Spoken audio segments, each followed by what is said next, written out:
ভারেশ্বর মন্দিরে আজ সপ্তম দিন।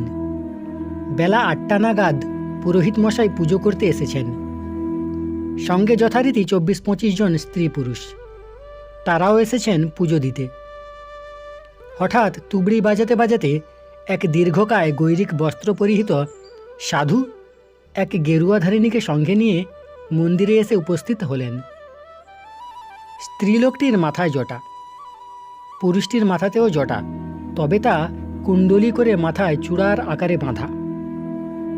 উভয়েরই গলায় রুদ্রাক্ষ এবং কপালে ত্রিপুণ্ড। পুরুষটির ডান হাতে একটি বড় কালো খরির সাপ জড়ানো আছে। সাপটি ফনা তুলে ফোঁস করছে। পূজার্থীদের মধ্যে একটা চাঞ্চল্য দেখা গেল।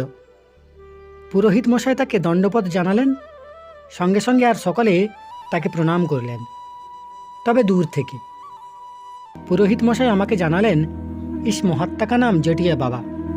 यही दो मूर्ति 10-15 साल होशंगाबाद से नरसिंहपुर तक सब जगह में विचरण करता है। हम इनका कायदे पे दर्शन किया।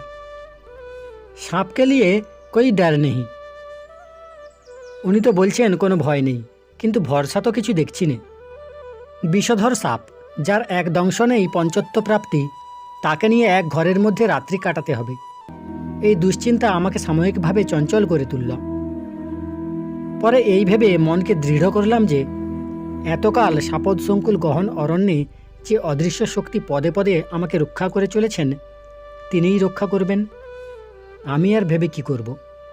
পুরোহিত মশাই পূজা সমাপ্ত করে 3 জনের উপযোগী ফলমূলাদি রেখে ভক্তদেরকে সঙ্গে নিয়ে চলে গেলেন। জটিয়াজি এবং তার সঙ্গিনী গাঁজা টানতে বসলেন। আমি লক্ষ্য করলাম উভয়ের কানেই ফট বা ছিদ্র আছে, তাতে পিতলের কুণ্ডল, গলায় ঔরুণ বা রেশম সূত্রের ডুরি ঝুলছে। আমি এর আগে গোরক্ষপুরে গিয়েছি। সেখানে এবং অন্যত্র গোরক্ষপন্থী কানফাট্টা বহু যোগী দেখেছি। তাদের গলাতেও ওই রকম ঔরুণ সূত্রের ডুরি ঝোলানো থাকে। তার সাম্প্রদায়িক নাম শেলি। তবে তাতে 2-3 আঙ্গুল পরিমিত কাঠের বাঁশির মতো একটি যন্ত্রও বাঁধা থাকে, তার নাম নাদ। বিশুদ্ধ গোরক্ষপন্থী বা কানফাট্টারা বিশ্বাস করেন যে ইন্দ্রিয়বৃত্তি নিরুদ্ধ করে মনকে অন্তর্মুখ করতে পারলে হৃদয়ে অনবরত যে একতান প্রণবনাদ বা অনাহত নাদ ঝঙ্কৃত হচ্ছে তা শুনতে পাওয়া যায়। ভেতরের সেই নাদে মনকে সমাকৃষ্ট করার জন্য হৃদযন্ত্রের ওপর অর্থাৎ বক্ষদেশে নাদটি ঝুলিয়ে রাখার বিধান। জটিয়াজির বা তার ভৈরবীর গলায় শেলি দেখতে পেলাম বটে, তবে নাদ দেখতে পেলাম না। আর একটি তফাৎ চোখে পড়ল। কানফাট্টা বা গোরক্ষপন্থীদের কানের ছিদ্র অনেক বড় থাকে। তাতে পিতল বা রূপা বা দস্তার কুণ্ডল থাকে না। তাদের কুণ্ডল সাধারণত সাদা পাথর, বেলোয়ার বা গন্ডারের শিং দিয়ে তৈরি হয়। তার নাম মুদ্রা বা দর্শন। এই জন্য কানফাট্টাদের অপর নাম দর্শন যোগী। দীক্ষার সময় গুরু এই মুদ্রানাদ বা শেলি শিষ্যকে দিয়ে থাকেন। গোরক্ষপন্থী এবং কানফাট্টারা নিজের গুরু বা যে কোনো দেবতা, বিশেষত শিবকে প্রণাম করার সময় নাদে ফুঁ দিয়ে প্রণবধ্বনি করেন এবং বলতে থাকেন, আদেশ আদেশ। এই সাধু এবং তার ভৈরবী যখন ভারেশ্বর মহাদেবকে প্রণাম করলেন, তখন দেখলাম তারা নেচে নেচে তুবড়ি বাজিয়ে নতশিরে সাপটি শিবলিঙ্গে ছোঁয়ালেন মাত্র, আদেশ উচ্চারণ করলেন না। ভৈরবী মা তাদের উভয়ের ঝোলাঝুলি কম্বলাদি মন্দিরে রেখে এসেই জটিয়াজিকে বললেন, अमृत केला जस्ती है लेकिन चापाटी 5 गो। इसमें हम लोग का क्या होगा, रोटी पकाऊ? জটিয়াজি সম্মতি দিতেই তিনি নিজেদের ঝোলা থেকে জোয়ার বাজরার আটা বের করে কাঠ জেলে ভোজন বানাতে বসে গেলেন। আমি সাহস করে জিজ্ঞাসাই করে ফেললাম, आप लोग कानफट्टा है?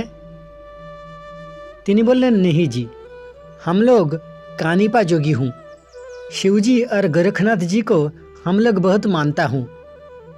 हम लोग गोरखपुर गोदी में जाकर दीक्षा लेता हूँ, लेकिन नाद नहीं लेते हूँ। शिवजी का सबसे बड़ा चिन्नत सर्पराज को हम लोग हर वक्त अंग में धारण करता हूँ। कनफट्टा वगैरह सरपराज देखने से बेहोश हो जाएगा। उन लोगों का इतना हिम्मत ही नहीं है। हिम्मतই বটে, এইসব সাম্প্রদায়িক গোঁড়ামি নিয়ে হিম্মতওয়ালার সঙ্গে আর কোনো উচ্চবাচ্য করতে সাহস হলো না। আমি স্নান করতে গেলাম। স্নান করে এসে পুজোয় বসলাম। পুজো করে এসে দেখি তাদের রুটি পাকানো হয়ে গেছে। ভোজনের জন্য প্রস্তুত হয়ে আমার জন্য অপেক্ষা করছেন। পুরোহিত মশাইয়ের রেখে যাওয়া ফলমূল, চাপাটি ইত্যাদি এনে ভৈরবী মা আমাদের দুজনকে খেতে দিলেন, নিজেও বসলেন। আমাকে পেট ভরে খাবার জন্য পিড়াপিড়ি করতে লাগলেন। মায়ের জাত, সর্বাবস্থাতেই মাই থাকেন। তিনি বৈরাগিনী, সন্ন্যাসিনী, ভৈরবী যে বেশি ধারণ করুন না কেন, খেতে দেওয়ার সময় মাতৃহৃদয়ের লক্ষণ তাদের মধ্যে ধরা পড়ে যায়। তার আদর যত্ন দেখে অনুভব করলাম, স্ত্রী জাতির বাহ্যিক বেশ যাই হোক, অন্তরে তারা অনাদিকালের মা। খাবার পর বেলা তখন 2-2:30 হবে। মন্দিরের চত্বরে যেখানে রোদ পড়েছে সেখানে তিনজনেই বসে আছি।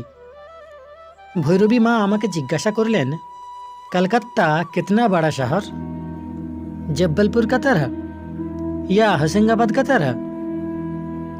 আর জটিয়াজি মৌজ করে গাঁচা টানছেন। আমি কৌতূহল বসে হঠাৎ জিজ্ঞাসা করে ফেললাম, আচ্ছা, আপনি যে সাপটাকে হাতে জড়িয়ে রাখছেন তার কি বিষের থলি নষ্ট করে আগেই বিষদাঁত উপড়ে ফেলা হয়েছে? প্রশ্ন করা মাত্রই তড়াক করে উঠে দাঁড়িয়ে আমাকে বললেন, ক্যা আপ মুঝে মাদাড়ি ওয়ালে অর্থাৎ সাপুড়ে মাদাড়ি ওয়ালে সমঝতে হো? এই বলে দৌড়ে মন্দির থেকে ঝাঁপি নিয়ে এসে সাপটাকে বের করে, লে সোহাগিন মেরে প্যার, এই বলে ভৈরবী মার বাঁ হাত টেনে সাপটাকে খোঁচা মারলেন।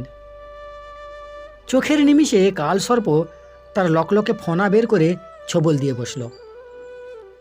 সমস্ত ব্যাপারটা এমন আচমকা ঘটে গেল যে আমি ঘটনার আকস্মিকতায় একেবারে বোবা হয়ে গেলাম। 2 মিনিটের মধ্যেই ভৈরবী মা থরথর করে কাঁপতে লাগলেন। আমি তাকে ধরে শুইয়ে দিলাম।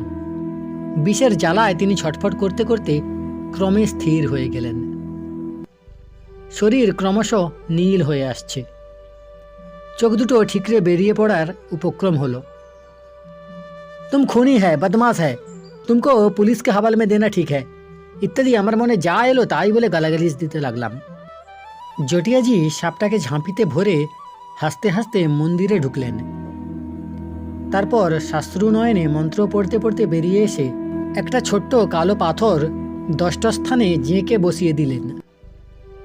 দিয়েই বলতে লাগলেন, নমস্তে নর্মদে তুভ্যং ত্রাহি ত্রাহি মাতঃ বীরস সাপতঃ গুরু গোরখ গুরু গোরখ অং রুদ্র হাসন্তি বিষ্ণু জপন্তি রেবা রুখন্তি মূলে রেবা মধ্যে রেবা অং হর হর ভরেশ্বর মহাদেব।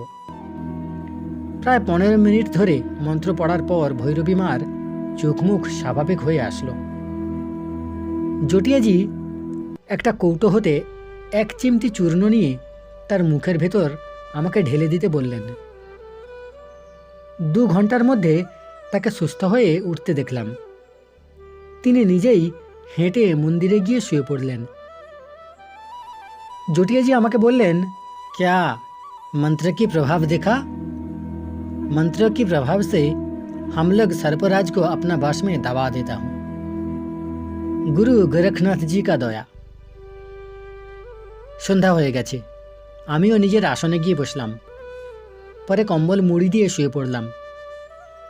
আজকের এই ঘটনা মনকে ভীষণ বিচলিত করেছে। কিছুতেই ঘুম এলো না। বিশেষত জটিয়াজি ও ভৈরবী মায়ের নাসিকা গর্জনে কেউ তাদেরকে এক ঘরে নিয়ে ঘুমোতে পারবে কিনা সাধ্য। মনে মনে স্থির করলাম, রাত্রি প্রভাত হলেই স্থান ত্যাগ করে আবার পথে পাড়ি দেব। সকালে উঠেই প্রচণ্ড শীতের মধ্যেই স্নান করে পুজোয় বসে গেলাম। পুরোহিত মশাই এলেই যাতে বিদায় নিতে পারি। সারাদিন আবার অনির্দিষ্ট অজানা পথে পাড়ি দিতে হবে। কানিপা যোগী যোগিনী তখনও ঘুমোচ্ছেন। গাঁঠরি কম্বল বেঁধে প্রস্তুত হয়ে থাকলাম। যথারীতি সকাল 8টায় পুরোহিত মশাই এলেন। একে একে পূজার্থীরাও আসছেন। তারাও ঘুম থেকে বাইরে এসে বসলেন। আমি প্রাণ ভরে ভারেশ্বর মহাদেবকে প্রণাম করে সকলকে দণ্ডপত জানিয়ে বিদায় নিলাম। पुरोहित मशाई बोलें, यहाँ से सिर्फ 3 मील चलने से आप नरसिंहपुर जिला अतिक्रम करके होशंगाबाद जिला में घुसेंगे। प्रणाम निवेदन करी समस्त मानवताके। परेर अंश सुनते चाइले चैनलটি সাবস্ক্রাইব করে রাখতে